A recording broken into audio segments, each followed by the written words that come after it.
Everybody. सो आप लोगों का मोस्ट वेलकम है इंस्टेंट पढ़ाई चैनल में। बेसिकली हमारा गोल यही है कि हमारा मेजर ऑब्जेक्टिव यही है कि जो आप लोगों का नीड है, जो बच्चे सिर्फ और सिर्फ बोर्ड लेवल की प्रिपरेशन को बेस्ट करना चाहते हैं, उन लोगों को बेस्ट कंटेंट प्रोवाइड करना विथ इंस्टेंट। सो हमारा बेसिक टारगेट ये है कि आप हंसी मजाक में या फिर यूं कहें तो बहुत कम समय दे करके कुछ क्वालिटी पर्पस से किस तरीके से आप बोर्ड के पेपर्स में आंसर लिखिएगा, किस तरीके से आप अपना ऑब्जेक्टिव क्लियर कीजिएगा, एक अच्छा परसेंटेज स्कोर कीजिएगा। अभी फिलहाल हमारा ऑब्जेक्टिव सबसे पहला यही है कि उन बच्चों को टारगेट किया जाए, क्योंकि बहुत सारे चैनल्स हैं जिन्होंने सिर्फ और सिर्फ ये किया है कि वो टारगेट कुछ और करते हैं, अप्रोच कोई और लेके चले जाते हैं और उसके बाद बच्चा रिग्रेटफुल महसूस करता है कि इस लेवल की प्रिपरेशन तो मेरी हुई नहीं है। So can I do good for our boards? हमारा टारगेट बहुत सिंपल है कि आप अपने बोर्ड के प्रिपरेशन के लिए 100% दें, और जो लोग सिर्फ बोर्ड की प्रिपरेशन करना चाहते हैं वो अपने बोर्ड की प्रिपरेशन इस चैनल के माध्यम से कर सकते हैं। ऑब्जेक्टिव बहुत सिंपल है, ठीक है? Learn with feels not reels. Basically आप बहुत ज्यादा अपना समय डिवोट करते हो कोई ऐसे पर्पस पर जहां पर आप अपना समय वेस्ट करते हो। बेसिकली मैं उन सब चीजों पे ज्ञान देने नहीं आया हूं। बेसिकली मेरा मकसद इतना है कि जो लोग सही से अपनी पढ़ाई करना चाहते हैं, कम समय में प्रोडक्टिव आउटपुट चाहते हैं, वो चाहें तो हमारे चैनल को कंटिन्यू कर सकते हैं। That's all. आज हम लोग शुरू करने वाले हैं application of trigonometry. Application of trigonometry को समझने के लिए इसके पहले हम लोग इसके कॉमन बेसिक्स को याद रखेंगे। बेसिक से मेरा मतलब है ट्रिगोनोमेट्री रेशियोज, ट्रिगोनोमेट्री रेशियोज और कुछ हद तक कुछ ना कुछ आइडेंटिटी से भी related. So basically trigonometry ratio सबसे इंपॉर्टेंट पार्ट रहेगा एप्लीकेशन ऑफ ट्रिगोनोमेट्री को कंप्लीट करने में। ट्रिगोनोमेट्री रेशियो से मेरा सीधा मतलब है साइन, कॉस, टेन, इन सब रेशियोज को समझना। इन सब रेशियोज को समझने के लिए एक सिंपल डायग्राम से आप समझ सकते हो।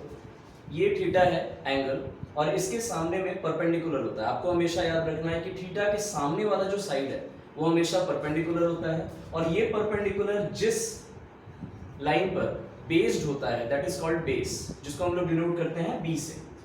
और इन दोनों के अलावा जो सबसे बड़ा साइड होता है दैट इज कॉल्ड हाइपोटेनस, जिसको हिंदी में कहते हैं कर्ड। तो इन तीनों के बीच का जो भी रिलेशन है वही हम लोगों को साइन, कॉस, टैन इन सब में इंटर रिलेट करके बताया जाता है।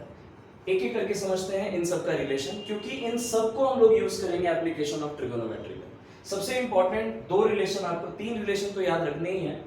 पहला आता है साइन थीटा, जिसका मतलब है परपेंडिकुलर अपॉन हाइपोटेनस, मींस ये हाइट, ये जो परपेंडिकुलर वाली हाइट है ये अपॉन में हाइपोटेनस, राइट? इसके अलावा cos theta is also base upon that hypotenuse, right? तो आपको इस फर्स्ट वाले में sin थीटा में याद रखना है perpendicular upon this hypotenuse. Another is cos theta which is equal to base upon hypotenuse. Now the third one which is most important that is called tan theta. और tan theta जो है वो अपने आप में एक डेराइव्ड क्वांटिटी है। देखो दो तरीके से ट्रिगोनोमेट्री रेशियोज को याद रख सकते हो आप। कुछ उसमें फंडामेंटल्स होते हैं, फंडामेंटल मतलब फंडामेंटल रेशियोज होते हैं, राइट? फंडामेंटल रेशियोज में कौन कौन सा होगा? फंडामेंटल रेशियो सिर्फ दो होते हैं, first one is sine and another is cosine. तो अगर आप साइन और कोसाइन याद रखते हो तो बाकी जितने भी डेरिवेटिव्स हैं वो सब आपको याद रखेंगे। कैसे?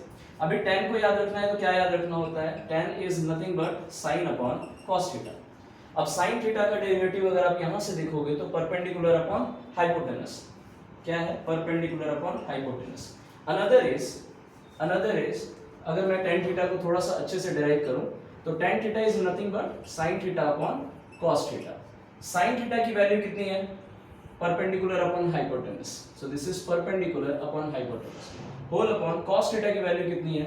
Base upon hypotenuse, base upon hypotenuse. Now hypotenuse दोनों डिनोमिनेटर को कट करने पर आपके पास एक नया डेरिवेटिव आता है, नया रेशियो आता है, that is tan theta is equal to perpendicular upon base and that is this. So we can say कि हाइपोटेनस और मतलब हम लोगों को क्या याद रखना है कि sin theta and cos theta those are fundamental ratios, और इसके अलावा जितने भी अनदर 4 रेशियोज हैं, चाहे वो tan थीटा हो, चाहे वो cot थीटा हो, चाहे वो कॉसेक हो या फिर वो सेक हो, इन सारे के सारे ये सब कहलाते हैं डेराइव फंक्शंस या फिर डेराइव रेशियोज, राइट। अब इन सब को समझने के बाद इसमें मैं आपको स्पेशली कहूंगा कि दो आप जरूर याद रखें, tan theta is equal to perpendicular upon base and another one sin theta cos theta, ये आप धीरे धीरे करके याद कर लीजिएगा, right. So now we are going to start our topic that is application of trigonometry.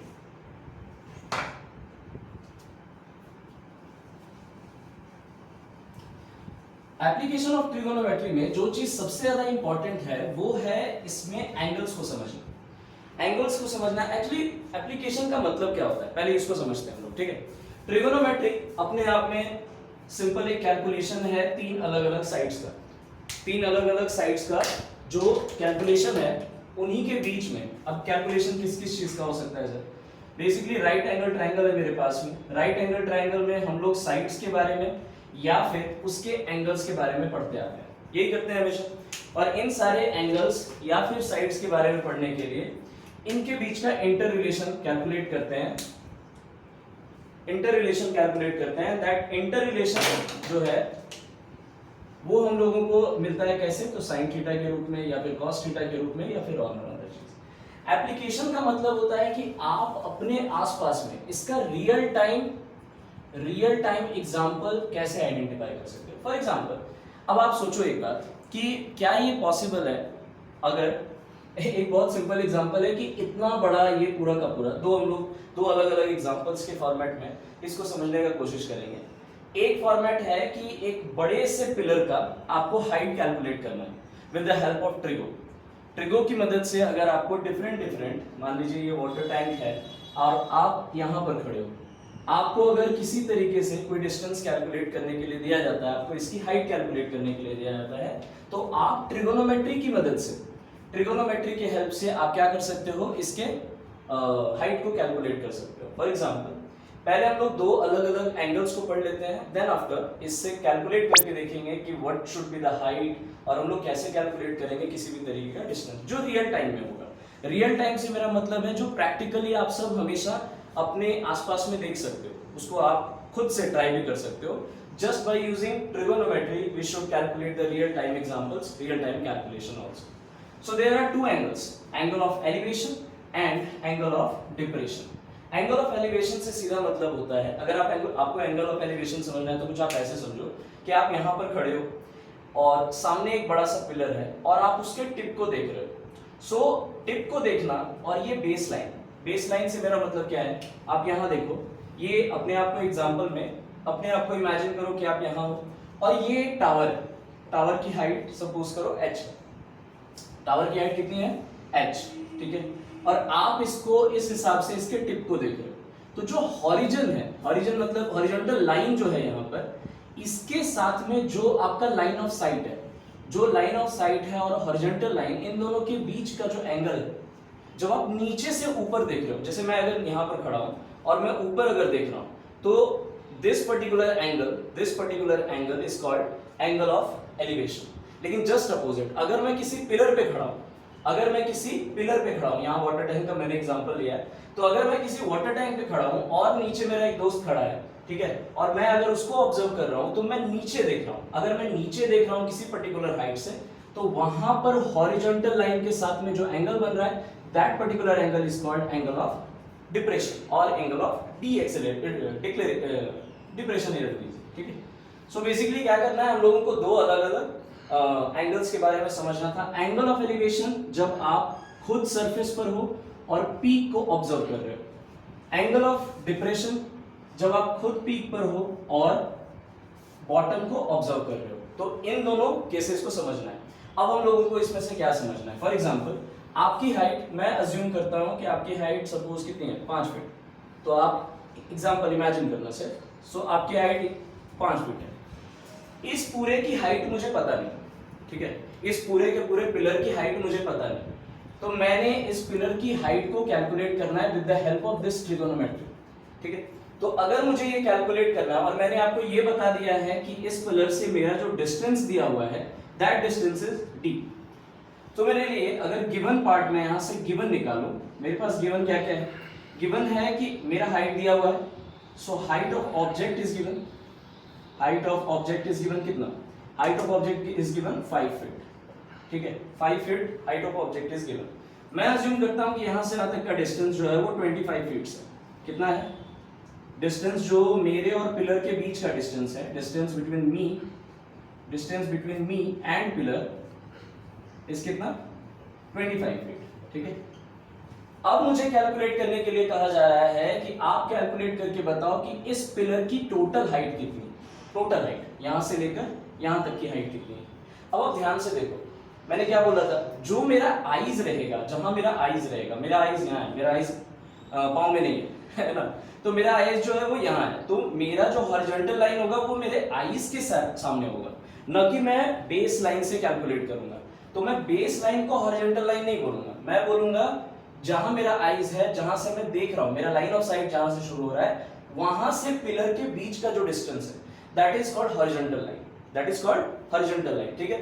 सो यहां से यहां तक का हॉरिजॉन्टल लाइन, तो आप कहोगे सर फिर कैसे कैलकुलेट किया जा सकता है। So you can do one thing very clearly, this is theta, right, this is theta, और अगर आपके पास में थीटा है, ये डिस्टेंस आपको कैलकुलेट करनी है, राइट, तो ये डिस्टेंस टोटल होगा कितना वो बताओ। मैंने टोटल डिस्टेंस कितनी दी आपको, h, कैपिटल H, और इसमें से अगर आप मेरी हाइट हटा दो, क्योंकि ये तो पैरेलल लाइन है ना, तो यहां पर तो मेरी हाइट ऑलरेडी होगी, मैं यहां पर h में हूं, ये टोटल हाइट h है, अगर इतना उसमें 5 फीट है तो बाकी का रेस्ट कितना बचेगा, तो रेस्ट कितना बचेगा h माइनस 5 फीट बचेगा कि नहीं, h माइनस 5 फीट। अब अगर h माइनस 5 फीट ये वाला पार्ट है, यहां से अगर मैं h कैलकुलेट करके आपको दे दूं, आपका आंसर आ जाएगा। So now the point is कि अगर आपको कैलकुलेट करना है और आपके पास में जो गिवन क्वांटिटी है उसको ध्यान रखना, आपके पास में ये मिल गया, this is nothing but h minus 5 feet, right, ये डिस्टेंस गिवन है 25। Now tell me one thing, this is theta. अभी मैंने थोड़ी देर पहले आपको बताया था कि अगर आपके पास में एक राइट एंगल ट्रायंगल है और ये थीटा है, तो इसके सामने वाला पार्ट क्या होता है, परपेंडिकुलर, इसका बेस क्या, जो नीचे में पार्ट रहता है उसको क्या बोलते हैं, base. Now tell me one thing कि यहां थीटा है तो ये क्या हुआ, ये पूरा का पूरा हो गया परपेंडिकुलर, ये नीचे है base, so this is called base. Now tell me perpendicular और बेस के बीच का इंटर रिलेशन क्या है, आप जानते हो कि ए इंटर रिलेशन कुछ और नहीं है, tan थीटा है, राइट। सो मेरे पास में एंगल, अगर मैं आपको एंगल डिफाइन करके दे देता हूं, एंगल सपोज करो 30 डिग्री, ठीक है, एंगल कितना है 30 डिग्री, और यू कैन से एंगल मान लीजिए 45 डिग्री, इजी टू कैलकुलेट, मैं उसके लिए अभी एग्जांपल ले रहा हूं तो थोड़ा सा इजी इसको रख रहा हूं। सो मेरे पास में परपेंडिकुलर इज गिवन, परपेंडिकुलर क्या है मेरे पास, h minus 5, base line is given that is nothing but 25। Now I have tan theta. अब tan थीटा की वैल्यू अगर मैं यहां पर रखता हूं, tan theta is equal to nothing but perpendicular that is h minus 5 upon 25, यही होगा, इसको मैं हटा रहा हूं, ठीक है। So tan theta is equal to h minus 5 upon 25। Now theta की वैल्यू कितनी है 45, आप लोगों को पता होगा tan 45 की वैल्यू कितनी होती है 1, ठीक है, tan 45 की वैल्यू क्या होती है 1। So tan theta is equal to nothing but perpendicular upon base। यहाँ पर perpendicular की वैल्यू दी हुई है h minus 5, base की वैल्यू दी हुई है 25, tan theta की वैल्यू है 45 degree is equal to h minus 5 upon में 25। tan 45 की वैल्यू कितनी होती है, tan 45 की वैल्यू होती है 1। Now 1 is equal to h minus 5 upon 25। इन दोनों को कैलकुलेट करो तो h minus 5 is equal to 25। Now h is nothing but 30, so 30 feet is the height of this particular tower। इस तरीके से आप देखो, ध्यान देना यहाँ पर जो समझने वाली बात क्या थी, एक प्रैक्टिकल एग्जांपल है हमारे सामने कि हमारे सामने एक बड़ा सा टावर था, ये पूरा का पूरा टावर है, ठीक है। प्रैक्टिकली अगर सोचोगे it is impossible to calculate, not impossible but practically it is not so easy कि आप इसका हाइट तुरंत से कैलकुलेट कर सको, बट आप एक छोटे से पेन पेपर को उठा करके और इसकी हाइट कैलकुलेट कर सकते हो just by knowing only two things, angle and this distance. So अगर आपके पास में एंगल और डिस्टेंस, जो बेस लाइन में डिस्टेंस है, वो अगर आपके पास में होता है तो यू कैन कैलकुलेट दिस बड़ा वाला जो भी आपके पास में डिस्टेंस निकालने के लिए पिलर का हो, मीनार हो या कुछ भी अगर आपके पास में होता है तो you can calculate that, right. I hope you understand this. Now हम लोग एक एक करके इसके एग्जांपल्स लेंगे और उसके बाद इसको सॉल्व करेंगे। सो पहला एग्जांपल हम लोग थोड़े से सवाल आपके स्क्रीन पर है, ठीक है। और इस सवाल को पढ़ने से पहले मैं आपको कुछ चीजें एड्रेस कर देता हूँ। जैसा कि अभी आप लोगों ने देखा कि आप लोगों को कुछ डिस्टेंस की रिक्वायरमेंट हुई, कहीं पर एंगल की रिक्वायरमेंट हुई और कुछ ट्रिगोनोमेट्री रेशियोज की रिक्वायरमेंट हुई। So whenever you read height and distance का क्वेश्चन, आप हमेशा इस बात को ध्यान रखो कि उसमें एंगल कहाँ है, डायग्राम कैसे है। अगर आपने एक बार पिक्टोरियल रिप्रेजेंटेशन अपने दिमाग में बना लिया, मतलब ये बना लिया कि क्वेश्चन किस हिसाब का इंटरप्रेट कर रहा है। जिस किसी ने इसका डायग्राम, किसी भी हाइट एंड डिस्टेंस क्वेश्चन के लिए मैं आपको कह रहा हूं, एक बार अगर आपने दिमाग में डायग्राम बना लिया और उस डायग्राम को पेपर में इंटरप्रेट कर दिया, तो ये क्वेश्चन अपने आप ही आपके लिए आसान हो जाएगा। फिर एक सिंपल फॉर्मूला में कह रहा हूं, ट्रिगोनोमेट्री रेशियोज लगाइएगा और इसके बाद ये सवाल बन जाएगा। सबसे पहले शुरू करते हैं इस सवाल से। इस सवाल को आप देखिए और एक बार पढ़िए। पढ़ने के बाद मैं 1 मिनट का समय दूंगा, इंटरप्रेट कीजिएगा। एक बार मैं आपके साथ साथ पढ़ता हूं। अ tower stands vertically on a ground from a point on the ground which is 15 meter away from the foot of the tower, the angle of elevation of the top of the tower is found to be 60 degree. Now find the height of the tower. 1 minute का समय दिया जा रहा है। Just try and think and try to make diagram. आप question ना बनाओ, that doesn't matter, but try and make diagram. I am waiting.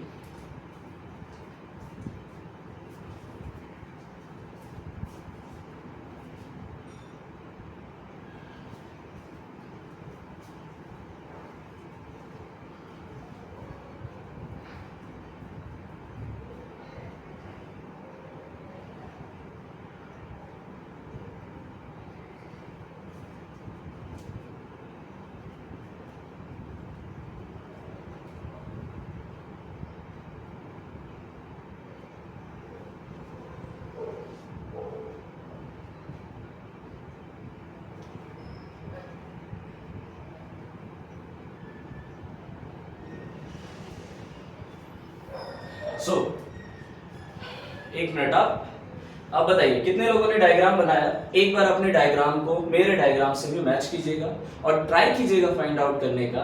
मैंने वैसे बहुत सारे हिंट आपको ऑलरेडी दे दिए थे। एक करके फिर से पढ़ते हैं और उसके हिसाब से एक डायग्राम इंटरप्रेट करते हैं, ठीक है। सबसे पहले कहता है एक टावर स्टैंड है। एक कॉमन सी बात सोचो, अगर कह रहा है कोई टावर स्टैंड है तो मुझे ज्यादा दिमाग क्यों लगाना पड़ रहा है भाई। मैं टावर को एक सिंपल एरो के रूप में दिखा दिया। स्टैंड है तो धरती पे ही होगा ना, बोलो आसमान में होता है क्या, धरती पर ही होता है ना भाई।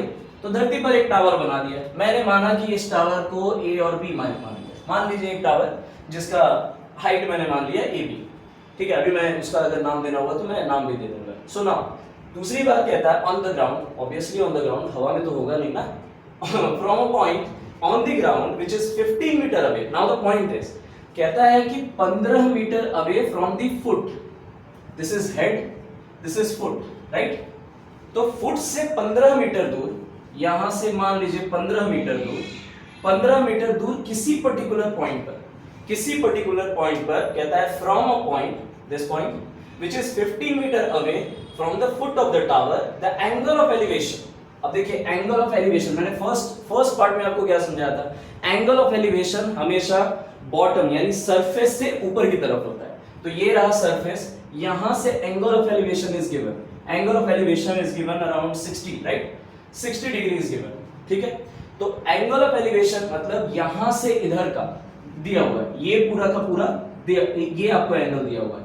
सो नाउ यहां तक तो सवाल, यहां तक तो आ गए। Now find the height of the tower. The first part आप दिमाग में रखना, ठीक है। जब कभी भी आपको बोले कि find the height of tower को सबसे पहले क्या कीजिए, कुछ मान लीजिए। अब हाइट को h ही मानना सबसे आसान है भाई, तो मैंने h मान लिया। तो लिखने का तरीका क्या है उसको मैं क्लियर करता हूं। आई होप अपने क्वेश्चन को कवर अप कर लिया होगा। तो मैं क्वेश्चन हटा रहा हूं।